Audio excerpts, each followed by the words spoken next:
Bem-vindos à aula número 1, dedicada aos temas do conflito, da negociação e da mediação.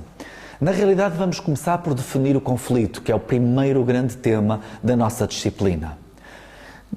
Quando nós pensamos na noção de conflito, nós podemos seguir Serrano e Rodríguez na sua obra relativamente recente, de 1993, Negociación en las Organizaciones, nos quais os autores nos dizem que o conflito será visível quando duas ou mais partes se enfrentam entre si para alcançarem objetivos percebidos como incompatíveis. Esta definição tem grande aceitação na comunidade científica internacional e mostra também, por outro lado, o grande poder que a Espanha tem e a produção científica de língua espanhola tem nos temas da psicossociologia, do conflito, da negociação e da mediação. Vejamos que, numa frase muito simples, Gonçalo Serrano e Dámaso Rodríguez conseguem, de facto, dizer praticamente tudo sobre o que é um conflito social ou um conflito interpessoal. Em primeiro lugar, nós temos duas ou mais partes, porque é de social e de interpessoal que aqui se trata. Nós não estamos a falar do nível do conflito intra, nós estamos ao nível do conflito inter. E que estas partes se enfrentam entre si. Isto leva-nos de encontro a algo fundamental num conflito.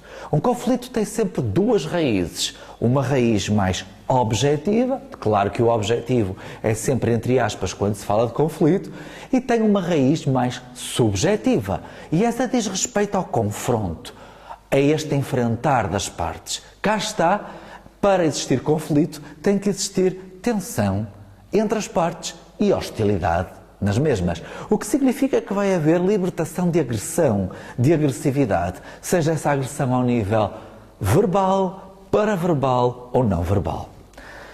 Continuando a analisar esta curta frase, mas que lá contém tudo, nós temos então que o conflito será visível entre duas ou mais partes que se enfrentam entre si para alcançarem objetivos percebidos como incompatíveis. Vejamos a questão de eu entrar num conflito, de cada um de nós entrar num conflito, porque pretende alcançar objetivos.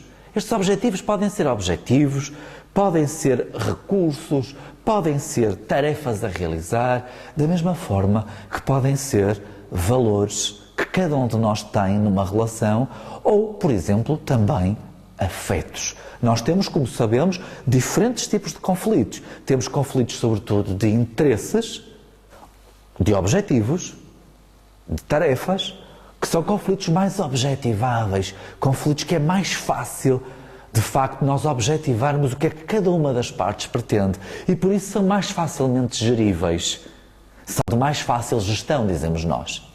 Por outro lado, temos conflitos de valores ou de afetos. Pela sua natureza, esses conflitos são mais subjetivos, logo mais difíceis de gerir. Para nós, conflitos de valores são muito mais difíceis de gerir, precisamente pelo seu próprio conteúdo. Porquê? Porque nós, nas questões de valores e de afetos, temos mais dificuldades, na grande maioria das vezes, em ceder. E para haver gestão de conflito, seja ela por via da negociação, da mediação ou outras vias, tem que haver capacidade de concessão ou cedência. Senão não existe capacidade de gestão construtiva, designadamente, do conflito. Então nós podemos ter objetivos, conflitos de objetivos, de valores ou afetos e conflitos mistos. Os conflitos mistos, este terceiro tipo, ao qual vou dedicar agora a minha atenção e que peço que também dediquem a vossa atenção, são conflitos que existem na maioria das vezes.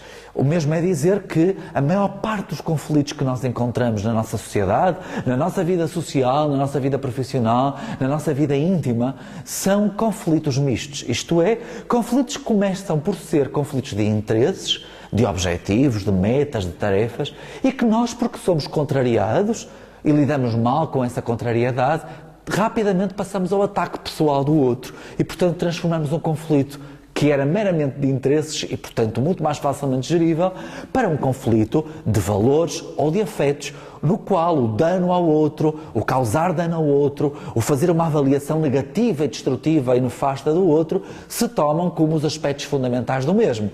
E, portanto, é muito mais difícil gerir um conflito quando ele está na parte dos valores ou dos afetos. Então, estes aspectos que nós aqui estamos a lidar remetem constantemente para esta definição. E reparem o tempo que esta definição, que é uma frase tão simples, digo isto pela terceira vez nesta aula 1, nos ocupa. Mas ocupa-nos num sentido muito positivo, porque enquanto nós não compreendermos todos, enquanto todos os alunos não compreenderem bem o que é um conflito, nós não podemos pensar no que vai acontecer quando quisermos gerir um conflito ou quando quisermos negociá-lo ou mediá-lo. Primeiro nós temos que compreender bem o que é o conflito, que é a razão de ser de toda esta disciplina. Depois é que vamos passar às etapas seguintes. Primeiro conflito, depois gestão construtiva de conflito, depois negociação e mediação como as formas mais eficazes de gerir conflitos nas nossas vidas. Pegando então novamente na definição de Serrano e Rodrigues, o conflito será visível quando duas ou mais partes se enfrentam entre si para alcançarem objetivos percebidos como incompatíveis. Ao chegarmos à palavra percebidos, nós podemos dizer percepcionados. Porque, na realidade, a maior parte destes objetivos, destes recursos, até dos valores e dos afetos, são sobretudo percebidos, percepcionados como incompatíveis. O que não significa que, na realidade, o sejam. Frequentemente, nós percepcionamos uma incompatibilidade com os outros, quando na realidade não existe incompatibilidade nenhuma. E quanto mais a nossa irracionalidade e emocionalidade negativa subir, tanto mais a nossa racionalidade vai baixar.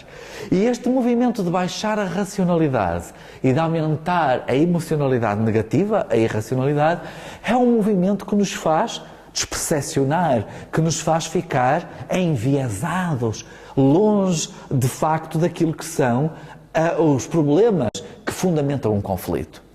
Todo conflito tem na base um ou mais problemas.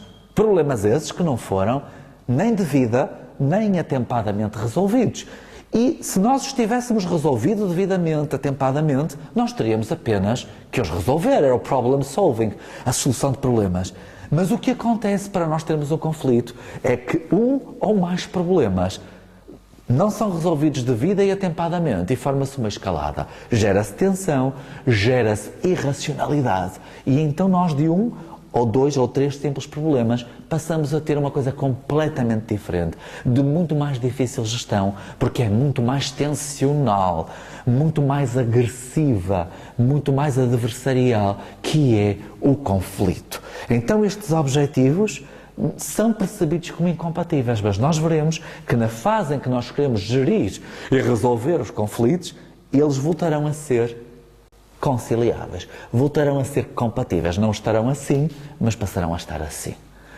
Bem, esta definição, conforme nós víamos logo no início, contém praticamente tudo.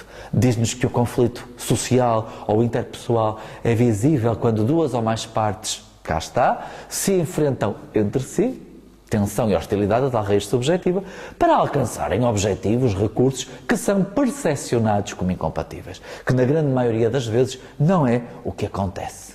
Assim, analisando os três elementos centrais referentes a uma situação de conflito, nós poderíamos dizer que o primeiro elemento é o seguinte: o conflito é uma situação social de confronto que integra, primeiro, estados de pensamento, estados cognitivos. Como é que nós pensamos sobre o outro quando estamos em conflito? Pensamos através da percepção neste caso de antagonismo. A percepção que temos do outro é do adversário, do antagónico. É uma percepção de antagonismo. Como é que nós sentimos? São os estados emocionais entre as partes. Como é que nós sentimos? Sentimos hostilidade, agressão e ou tensão. Nós não podemos esquecer que o ser humano é sempre composto por três realidades. Eu sinto emoção profunda. Eu penso, cognição, pensamento profundo também, um importante input como a emoção. E por fim, eu atuo, eu ajo, comportamento, conduta. Muitas vezes isto é o output, resultado das emoções e dos pensamentos. E é neste raciocínio de termos o sentir mais importante para o ser humano, o pensar, que implica uma elaboração do sentir, e por fim o atuar, que pode ser ou não congruente com a forma como sentimos e pensamos, que nós efetivamente podemos também pensar no conflito. E cá está o agir. Há pouco tínhamos o pensar. Como é que eu penso em conflito? Estados cognitivos, percepção de antagonismo. Como é que eu sinto no conflito? Sinto hostilidade, agressão e, sobretudo, tensão. E, finalmente, como é que eu atuo? Atuo recusando o outro. A minha conduta é de recusa do outro, é de inimizade e eu mesmo de violência. Então este é o primeiro elemento central do conflito. O conflito é uma situação social de confronto que está ligada a três coisas: emoções, hostilidade, agressão ou tensão. Pensamentos, percepção de antagonismo, o outro é o inimigo. E finalmente condutas de recusa, de inimizade e de violência. O segundo elemento central referente a uma situação de conflito é algo que eu há pouco dava muita importância e vou, naturalmente, dar-lhe essa mesmíssima importância, aprofundando até mesmo o tema. Os objetivos a que aspiram as partes num conflito aparecem como incompatíveis, parcial ou totalmente. Mas, na realidade, não significa que o sejam. Frequentemente, tratam-se de percepções enviesadas, distorções cognitivas, que com frequência tendem a destacar mais o que é diferencial, o que me diferencia do outro, do que a destacar o que é similar, o que é comum, o que é compatível. É assim, por exemplo, com os estereótipos. Nós temos um pequeno acidente de automóvel e temos-lo com alguém que é da etnia cigana. E nós imaginamos, isto não vai correr bem, porque para mim os ciganos são todos ladrões. Os ciganos são todos, estereotipadamente, concebidos como ladrões. Produto da minha socialização, da minha educação, e eu tenho este estereótipo face à etnia cigana. E eu agora tenho, enquanto homem, um outro exemplo para lhes dar. Eu tenho um acidente com uma senhora e digo, tinha que ser com uma senhora. As senhoras são todas azelhas a conduzir. Isto pode levar a que eu tenha uma visão face ao conflito com aquela mulher muito mais elevada do que na realidade eu teria. E em que eu veja a situação muito mais incompatível do que se eu visse se tivesse um acidente, por exemplo, com um homem. Ou se tivesse um acidente com um agente de autoridade.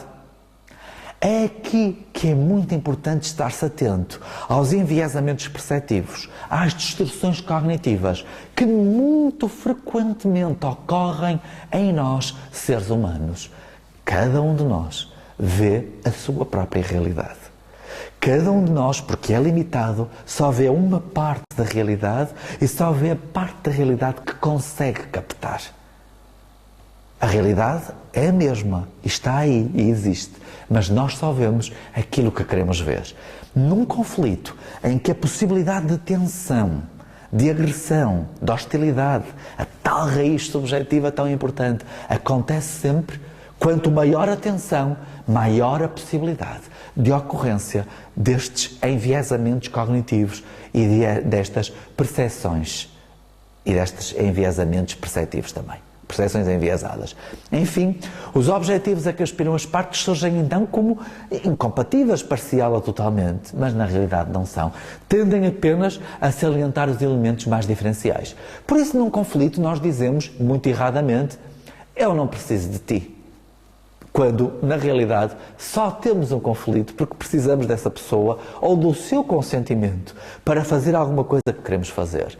Isto leva-me ao terceiro e último elemento do conflito, que é tantas vezes negado pelos próprios litigantes. É que a relação entre as partes litigantes, conflituantes, é interdependente. E nós fazemos um esforço enorme, enquanto atores sociais, enquanto sujeitos, indivíduos que estão em conflito, por negar. É um pouco a minha ideia de há pouco. Eu não preciso de ti para nada. Na realidade, o que nós estamos a fazer é uma manipulação. Queremos que o outro diga, oh não, fica, porque eu preciso de ti. Estão a ver? Mas na realidade nós só litigamos com quem nos é interdependente. Porque quem nós não precisamos de negociar. E nós não precisamos de litigar. Cada um segue o seu caminho independente do outro. Portanto, nós temos que conceber este elemento fundamental. Nós só temos conflitos com quem temos uma relação que, de alguma forma, Nós queremos modificar, nós queremos alterar, não precisa necessariamente ser rompida, de entrar em ruptura. Nós queremos sim, é uma alteração na ordem social, na relação social, na forma como ela se estrutura, na forma como ela se processa. E isso só se pode fazer com quem nos é interdependente. Estes são, pois, os 3 elementos centrais referentes a uma situação de conflito. E agora estamos mais preparados para vermos as competências necessárias para a gestão construtiva de conflitos. Mas antes de lá ir, é importante que nos situemos no seguinte. Há pouco falava-vos de que nós temos, nesta primeira parte da matéria, que pensar no conflito como algo extraordinariamente complexo. Então, todo conflito tem 4 eixos explicativos. Primeiro, todo o conflito é complexo. Complexidade é a primeira grande matriz, a primeira grande raiz de um conflito. As situações conflituais são complexas por natureza, são inerentemente complexas.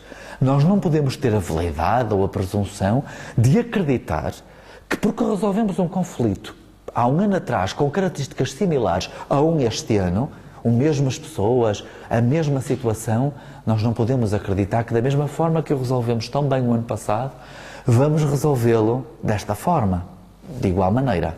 Não é possível. Porque passou um ano, muita coisa pode ter acontecido. Às vezes uma só, mas isso mexe com o conflito. Num conflito tudo mexe com tudo. É uma realidade muito tensional, muito nervosa, passa a expressão. Todos vocês têm a noção, como eu, de que nós começamos num conflito defendendo, por exemplo, para utilizar o abecedário, A, B e C. E terminamos o conflito, se nos deixamos ir pela escalada irracional, se nos deixarmos ser presas do conflito, através da tensão e da hostilidade que se gera entre nós e a nossa contraparte, terminamos defendendo X, Y e Z, que não têm rigorosamente nada a ver com esta A, B e C, que até poderiam constituir razões válidas para entrarmos num conflito. É curioso, isto acontece porque num conflito acontece este fenómeno de deslocamento ou de deslocação dos objetivos. E eu entro num conflito com objetivos X, Y e Z e, fruto da tensão e da hostilidade, eu vou negligenciando, pondo de lado, esquecendo e entrando em objetivos que nem sequer havia pensado, que nem me tinham passado pela cabeça quando se iniciou a situação conflitual. E são objetivos que rigorosamente não encaixam em nenhum dos meus objetivos. Ora, este movimento de entrar num conflito de uma forma e terminar, muitas vezes arrependendo-nos e pensando como é que foi possível que eu tivesse ido tão longe na minha emocionalidade negativa? Como é que foi possível que eu tivesse ido tão longe na minha irracionalidade? Isso tem a ver com a complexidade. Os conflitos são tudo menos fenómenos simples, são tudo menos realidades lineares. 2. Subjetividade. Todo conflito é inerentemente subjetivo. Isto significa que dizer que praticamente nada no conflito é objetivo. Mesmo quando nós estamos a litigar por um objeto, por uma herança, conflitos muito típicos entre familiares por causa de uma herança, na realidade, os argumentos que cada uma das partes desenvolve para justificar o direito à posse dessa herança, desses objetos nessa herança que querem que lhes pertençam, na realidade, todos esses argumentos não mais são do que subjetividade, porque são feitos por aquela parte em particular que quer justificar o direito à posse daqueles objetos. Então o conflito é sobretudo uma realidade única de cada um. É casuística. Cada um vê conflito à sua forma, à sua maneira. E mais ainda, para mim, olhando para aquela realidade, posso dizer: mas como é que é possível que estejas a ver um conflito aí? Para mim não há conflito nenhum. Todavia, para a outra parte, aquilo é fonte de um enormíssimo conflito. Porquê? Porque a forma de sentir, o mais importante na vida, a forma de pensar, a forma de atuar, emoção, pensamento e comportamento, na realidade são únicas e irrepetíveis, são de cada um. Portanto, o conflito é absolutamente subjetivo, porque aquilo que para uma pessoa não é conflito nenhum, para outra pode ser um grande foco de conflito, pode ser ali uma grande fonte de conflito. Terceiro elemento, depois da complexidade e da subjetividade, a multifatorialidade, ou se quisermos, a diversidade de um conflito. Os conflitos são diversos, são diversificados, são multifatoriais, são multi em termos dos fatores que os originam, são multi em termos das consequências que geram. É impossível não ver um conflito numa perspectiva multidimensional. Este aspecto, este terceiro aspecto, no fundo, é a multidimensionalidade dos conflitos. Os conflitos começam por ser intrapessoais, um conflito que temos connosco próprios. Rapidamente isso passa a um conflito interpessoal. E passa a ser um conflito interorganizacional, e passa a ser um conflito político, e passa a ser um conflito cultural, e passa a ser um conflito social, e um conflito moral, e por aí adiante. Não tem fim. Os conflitos são, como dizia Marcel Mauss, fenómenos sociais totais, em que tudo mexe com tudo. Aliás, isto não poderia ser de outra forma quando dissemos que a complexidade era o primeiro grande elemento axial comum a todos os conflitos. Portanto, nestes 4 elementos axiais comuns a todos os conflitos, nós temos a complexidade, a subjetividade, a multidimensionalidade ou diversidade, se quiserem, e finalmente, para terminar a aula de hoje, nós temos a especificidade. De facto, cada conflito é um conflito em si mesmo. Nós não podemos ter a veleidade de acreditar que o conflito que temos à nossa frente é muito parecido com que tivemos há um mês ou há um ano atrás, porque são as mesmas pessoas, os mesmos assuntos. Não. As coisas mudaram, mudou o tempo, mudou o local. Às vezes basta só entrar uma pessoa para que tudo seja diferente. E por isso é que os conflitos são específicos. E esta é, curiosamente, uma situação paradoxal, porque estamos a ver as regras comuns dos conflitos e nas regras comuns estamos a dizer, de facto, que uma regra comum é que cada conflito é um conflito em si mesmo. E é isso que vamos aprender quando tivermos que gerir um conflito. E assim termina a aula 1, dedicada ao tema do conflito.